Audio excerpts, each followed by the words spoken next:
Whether you're an avid property investor or about to buy your first property, why do it alone when you could partner with Australia's best buyer's agent? Director of Pure Property Investment, Property Investment Professionals of Australia board member and REB Buyer's Agent of the Year, Paul Glossop, can take your portfolio to the next level. Get in touch today to discuss your investment goals. Get one-on-one insight from Paul Glossop. And for the first 100 people, this service is completely free. Head to purepropertyinvestment.com today to schedule your consult with Paul Glossop directly.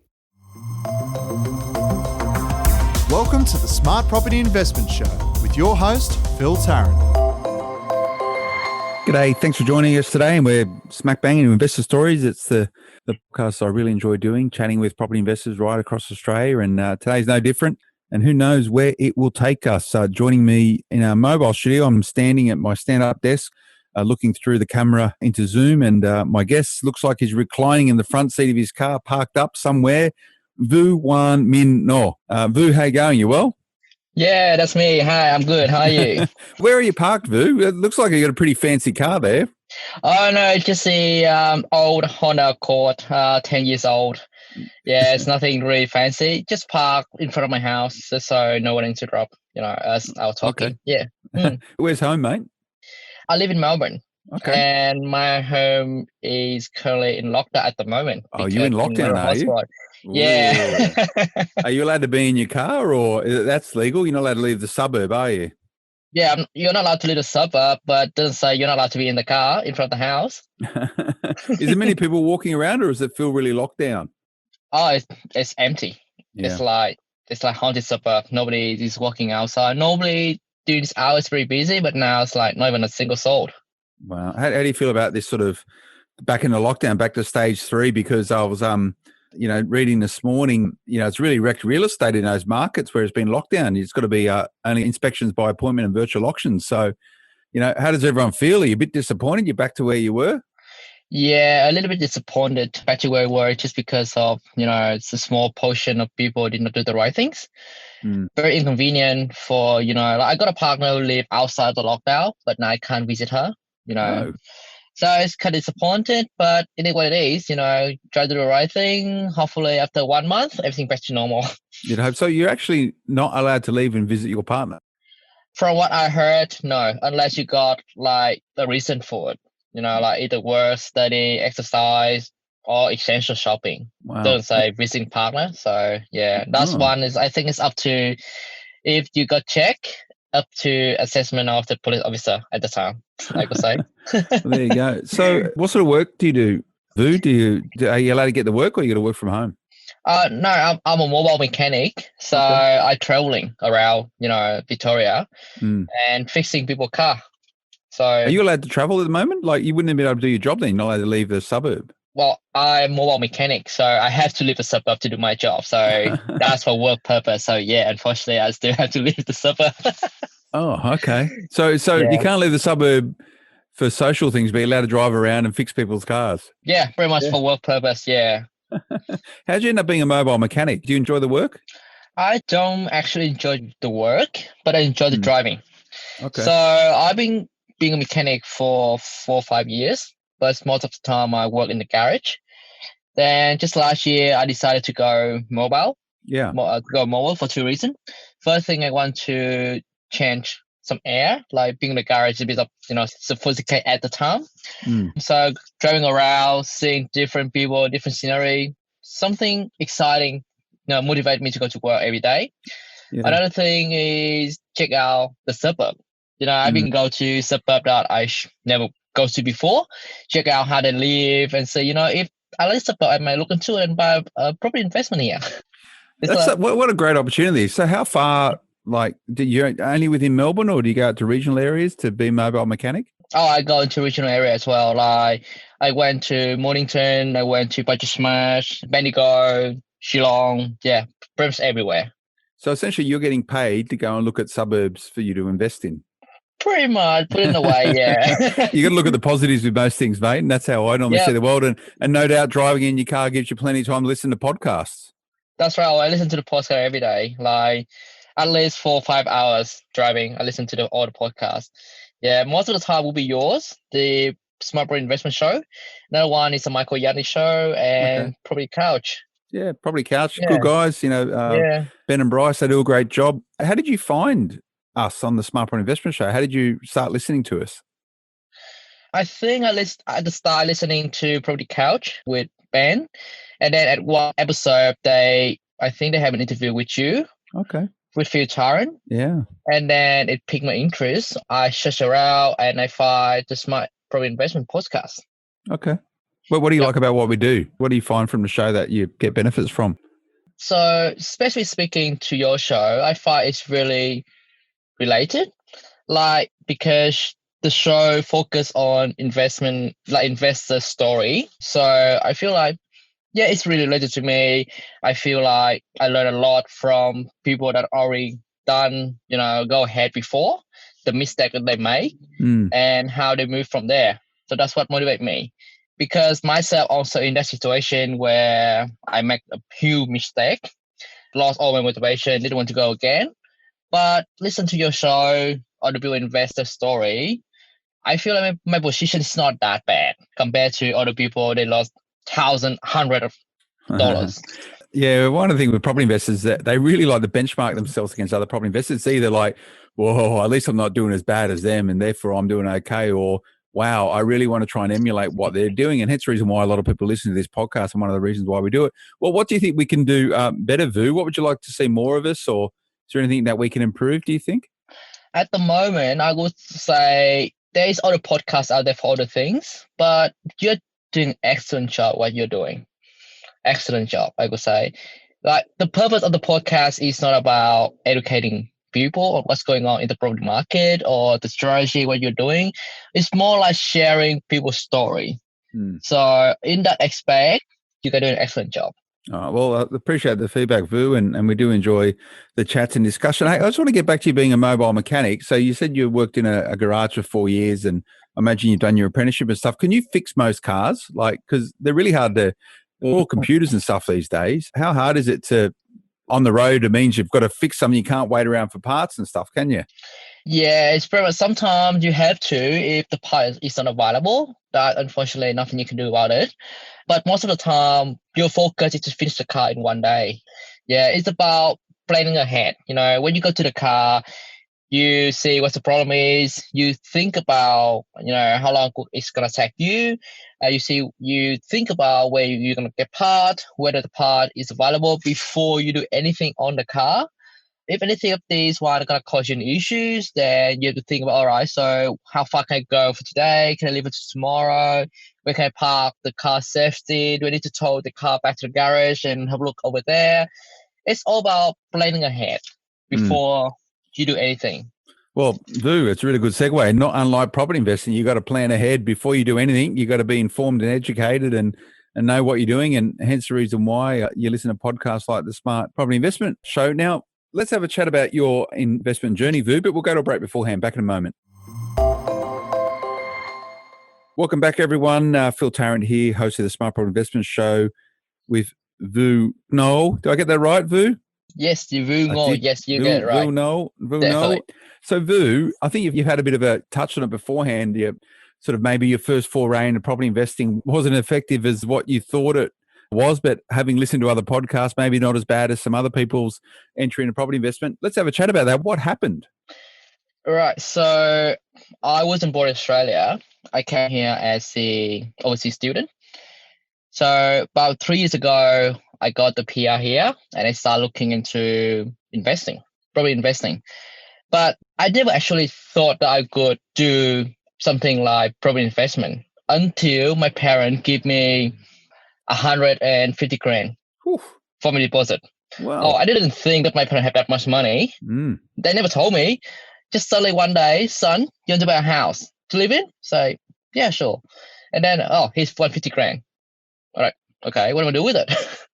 So when I look at that one, I think, all right, should I buy a house to live in now or should I buy the house to invest? It took me 6 months to convince my parents to allow me to use that deposit money to the investment instead of to buy to live in, because, Asian, buying house first to live and then later do what you want. But you have to live in first. So I got that. Right. So 150 grand, as a newbie, exciting, oh, I got so much money. I want to buy something. Yeah. So I look around, joining seminars, probably seminars around, the Yep. Melbourne, join as much as I could. At that time, I didn't think much about the term of spruikers, right? I just think, all right, buy the properties, put the deposit 20%, borrow the money, then 10 years doubling the money. That's what I heard, right? So I went to one seminar, and that seminar there, they sold me in the term of 10 years rental guarantee. Oh, okay. All right. So I at that time, I was so naive. I was like, all right, so rental guarantee, you bought it, and then they actually do me a cash flow analysis. But then what I did not know was that they use 150,000 at the deposit for the properties. The property about 400,000. So 150, 30%. Anything that we cash flow positive with that much deposit into the house. Yeah. So I didn't think much. I great, it's cash flow positive. So I sign up right away. So I signed a contract, put out 1,000 deposit.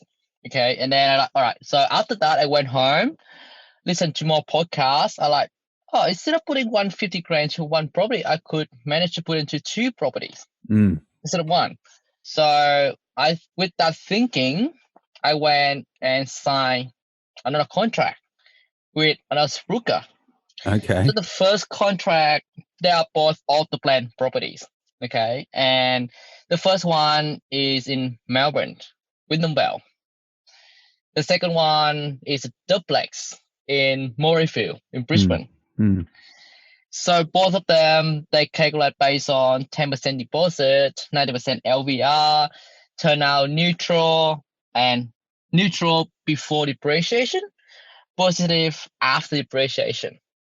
So great. So 150, two property, positive cash flow, wonderful. Right. So I signed both the contract. The first contract was signed back in June 2017. Yeah. The company promised me that the land will settle in February 2018. Then we can start building from there, finish around November 2018. They can start leasing out. The second contract was signed at November 2017. And then they told me the land will settle in November 2018. The reason why they're 3 months apart is that with all the plan calculation I had, all right, so the first land settle first, and then 3 months later, the second land settle. So I don't want two contracts settle at the same time. That is why the 3 month gap there. At the time, I went to the broker. They told me with my income, I got 5 jobs at the time. 5 jobs. Yeah, 5 jobs. Yeah, 5 jobs. So 1 full-time, 1 part-time, and 3 casual. Wow. And after looking at all the pay slip provided for them, the broker say, yep, you can easily borrow 1 million. So 400,000 for first properties, 582 for the second one, 942,000 plus 150. That's I have 1 million something ready to go. Yeah. What I did not give much thought about is that broker were introduced to me by the second spruiker, by the second company where I signed a contract in Queensland. So of course I was now I think back, that broker actually stitched me up for that 1 million borrowing capacity. So time went ahead, put a deposit, pay 10% deposit on land, 5% deposit on the build. Right, everything went so beautifully until at the time in the first one was promised me to be settled in February 2018. There was delay. They were delayed until November 2018, 6 months later. And that overlapped with the settlement of the second property as well in that November 2018. Now, the broker say, unfortunately, with all average rule change, you got 2 properties at the same time. Now I can no longer borrowing 1 million. You can only borrow 800,000. I'm like, okay, that's not what I was expected. All right, so I was 200,000 short. Okay. I could manage to cover that 200,000 short by borrowing money from my relative and that stuff. No problem at all. But then I got problem with valuation because they're all off the plan properties. They give low valuation. The first one was 50 grand below the contract price. The second one in Queensland, 100 grand below the contract price. All right, so so I got as much as I thought it could be. Low valuation, I had to drop one. And I decided to, not much I can do about that one. I dropped the second one, which is a duplex in Morayfield. And that is how I lost 23 grand. So you walked away. So you just gave up the deposit on the place and said, I don't want it. Correct. Okay. That cost you $23,000. Yes, because 21,000 a deposit and then 3 grand as the legal fee. Yeah. To get out of contract. You know what? It's probably the best $23,000 you've ever spent, Vu, personally. I would say so. As much as it hurts, which I'm sure it does. Oh, definitely. I learned a big lesson after that. Like, I actually crying at the time. Other people invest in properties, they so easily, but why so hard for me? I got so much stress. But I think that it's not actually too bad. At least I'm not putting myself in a bad position. To be fair, Vu, the fact that you actually made that decision is an insight into, becoming a more sophisticated investor, whether it's property or other asset classes, to actually look at the numbers and go, you know what, you got to realize you don't win it all the time. So you've got to know when to cut your losses. And I imagine it would have been a lot more expensive for you should have you taken on that debt against that property, which was 100 grand under the valuation of the contract price.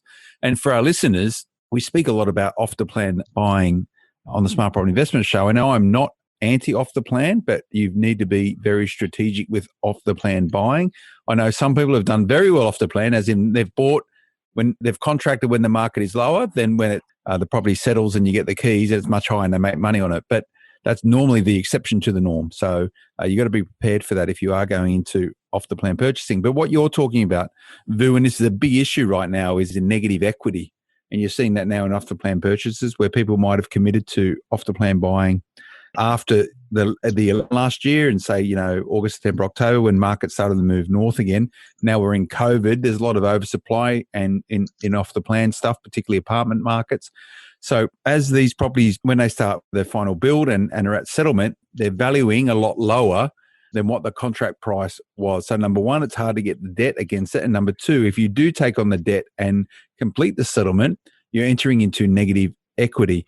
And I would imagine, Vu, that if you did take on that property at 100 grand under the contract price, it would still be in negative equity a year and a half later. Would you agree? Oh, absolutely. Absolutely. It will set me back years before I can go again if I take on that deal. So the first property, though, that you did buy off the plan, that was delayed and you did take it through to settlement, which was $50,000, I think, under the contract value. Is that the one property that you have now in your portfolio? Yes, correct. That is the 3-bedroom, 2-bedroom, tiny little house I have in a brand new estate in the middle of nowhere. What's its valuation now? You reckon it's back at the contract price or are you still in negative equity? 2 years after settlement, I just recently reevaluated them at the start of this year to do refinancing, and it's actually up a bit. Like I pay 401,000 for the properties at the contract price, and they value at 410. Wow! So $9,000. $9,000 in 2 years. So yeah, big achievement. How much have you paid in interest during that period of time? How much do I pay interest on that one? I'm always interest only. So at the moment, I pay about 12,000 a year in interest. So 24 grand in interest for a $9,000 capital increase plus all the stress and energy and effort. It paints a picture there. So this is the property though where you said there was a rental guarantee. Is that correct? Yeah, that's a 10-year rental guarantee. Okay, so is it rented? Yeah, no, it's rented, but I do not use the rental guarantee. Okay. Because when people hear 10 years rental guarantee, people get excited and, like, oh, great, I want to grant my properties. But there's a catch. I only find out after the settlement. The catch is rental guarantee only kick in if your property is not ready for 3 months. Okay. So if it's vacant for 3 months, they'll start paying the rent, Your rent, yep. for the period But after that, but they won't back pay it for the 3 months that you're out of pocket. nope, they won't back pay for the 3 months. They pay you the rent, but the rent is only around about 8% of the property value.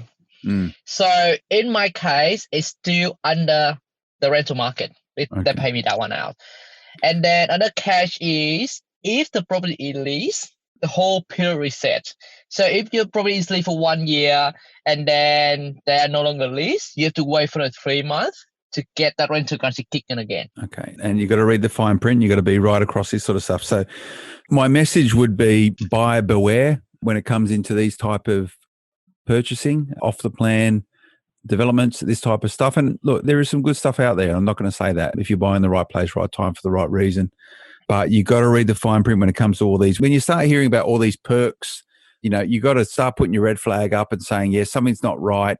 And when you start, if you go to somewhere and someone tries to sell you something, inverted commas, talking about what the tax position is going to be after depreciation, or selling you on the basis of the investment around tax benefits with depreciation, and that being used as the metric for setting the cash flow on it, whether it's positive or negative, that's a big red flag for me. Do you think you've learned that, Vu, through this experience? Definitely. Rental guarantee run a miles. Like, how they going to afford you to pay you rental guarantee without taking your money first? Because later on, I found out that properties was overvalued 40 grand compared to the other property similar in that estate. Yeah, and often when you think about off the plan purchasing, in order to make the sale, that you got to look at it, right? The builder needs to make money, yes. The property marketer needs to make money, So all the way along, there's fat put into the track so everyone can get paid along the way. So often, it's not always, and this is dependent on the market as well.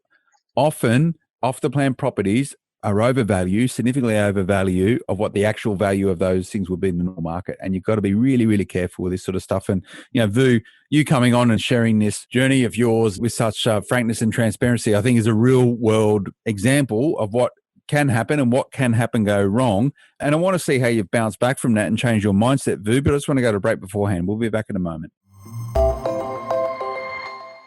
Welcome back, everyone. Phil Tarrant, host of the Smart Property Investment Show, chatting all things off the plan purchasing with Vu Ngo Minh. Vu, do you still like investing in property after this experience? Are you a happy property investor? You got some scar tissue. I definitely am happy. I'm definitely happy more. Like without that 23,000 loss, I probably would be oblivious to what I can see. Yeah. Because if you have a daughter, you have a son, suddenly you give them 150 grand and they are not educated. It's just like you have a Ferrari engine, but you can't handle the speed. It's useless. It's a good analogy, Vu, and let's have a chat about that. Do you think you would have made different decisions if you weren't gifted 150 grand? If you actually had to work yourself to make that 150, would have you done the same thing? I would say yes and no. The first thing is that if I did not given any deposit, I could have imagined I could get into investment properties. Because my salary at the time was low. I'm struggling to pay my living expense at the time. So there's no way that I would be able to scrap 10 grand, 20 grand, to even think about investing into properties. So that deposit that actually gave me a push to start thinking about doing property investment for myself. But I would say, instead of giving me 150 grand, maybe 10 grand, then I would think I would work myself up for the rest of the journey. It's just like a foundation for me to start somewhere to give me a motivation to go ahead with it. But then back in the day, I'm not going to blame my parents because they did the right thing. It's all my fault to blame. But if I did not receive that 150 grand, but I need a 10 grand instead and say, look, this is what we can help you to get deposit for the house. You have to work the rest. I wouldn't make that mistake. Interesting. I wouldn't have to go blind into the market without knowing anything, because it's just like sort of like you win a jackpot. You're going out, you're spending here, spending there without even a single thought about, is it the correct way to spend it? Is that the right way? Is that the best use of the money? Never think about anything about that. Do your parents know what happened? Oh yeah, they know. Yeah. What they say? Expensive lesson?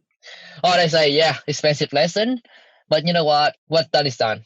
Just move on. Learn from it and move on. How much of the 150 grand you got left? Well, 40 grand, I'm currently 40 grand is deposit for my first one. I lose 33 grand out of that one. I put 10 grand into the Bitcoin with my brother because he's a big fan of Bitcoin. But but Bitcoin isn't getting me anywhere at the moment, but I'm still holding that one. And then the rest I invest in share at the moment.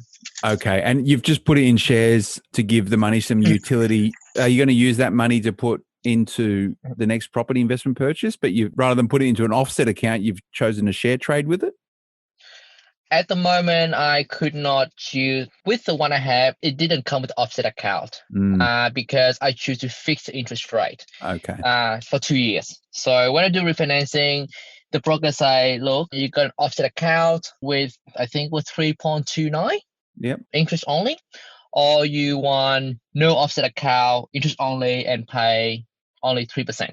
What sort of investing in equities? Where have you placed your money? What shares you're holding at the moment? Who?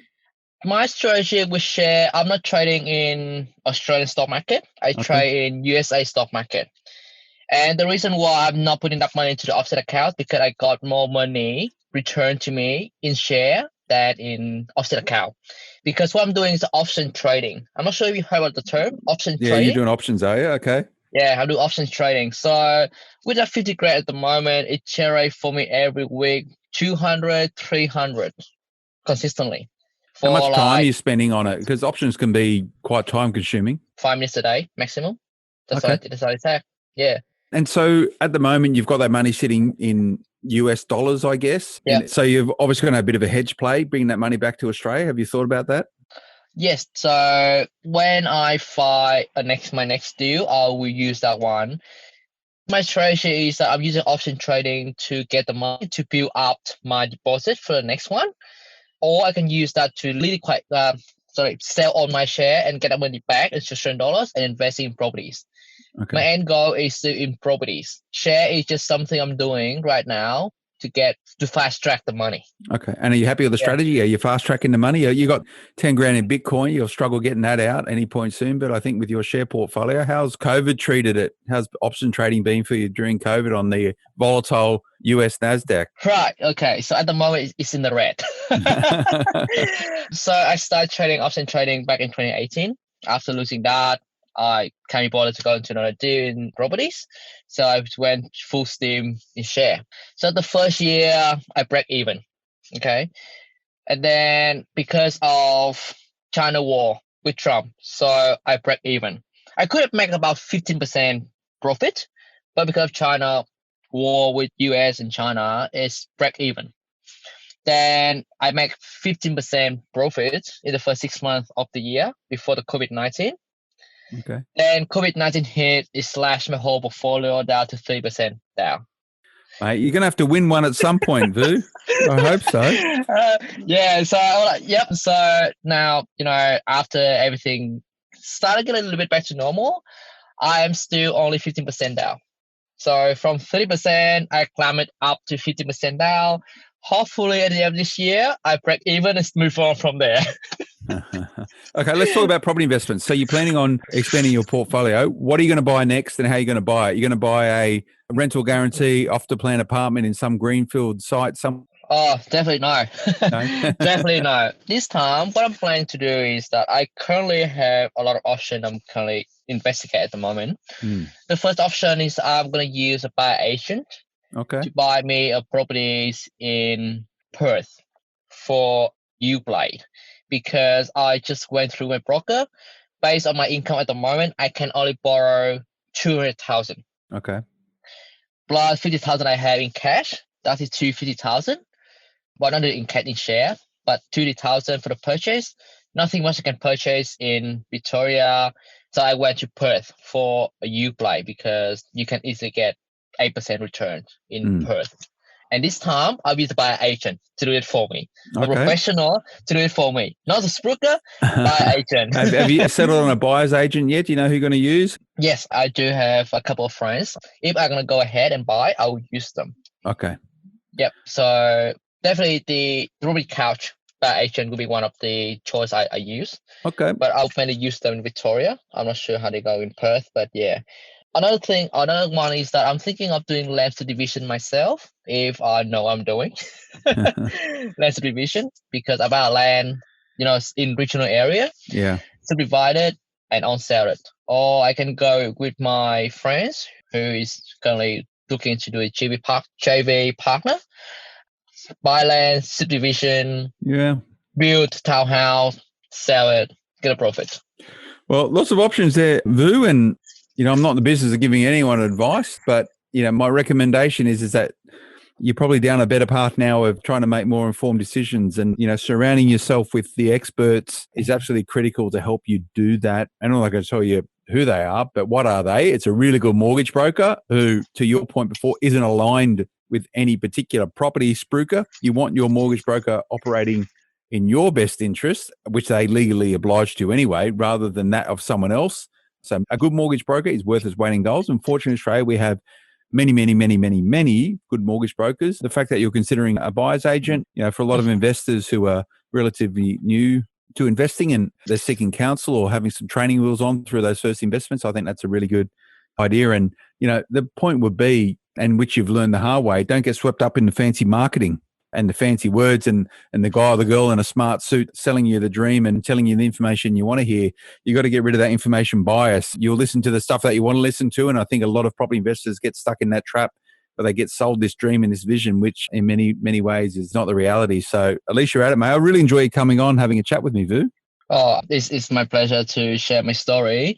If anything, I would say do your due diligence. And if you see a rental guarantee, run a mile.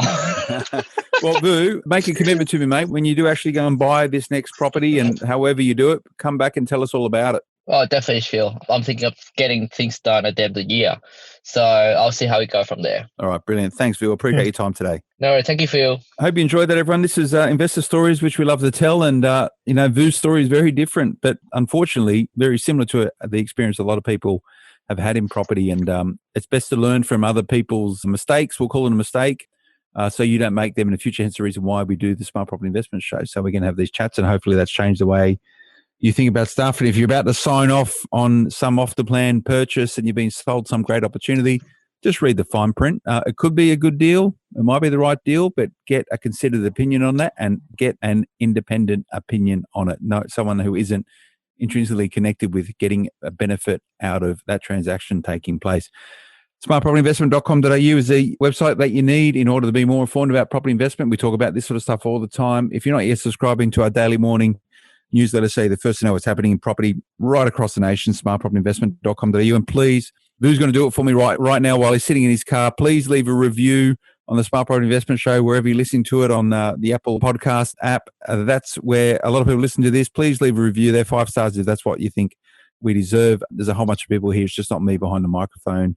Very talented team of broadcast producers here who make me sound good, and they get a real kick out of those reviews. We'll be back again next time. Until then, bye-bye. The information featured in this podcast is general in nature and does not take into consideration your financial situation or individual needs and should not be relied upon. Before making any investment, insurance, tax, property, or financial planning decision, you should consult a licensed professional who can advise whether your decision is appropriate for you. Guests appearing on this podcast may have a commercial relationship with the companies mentioned.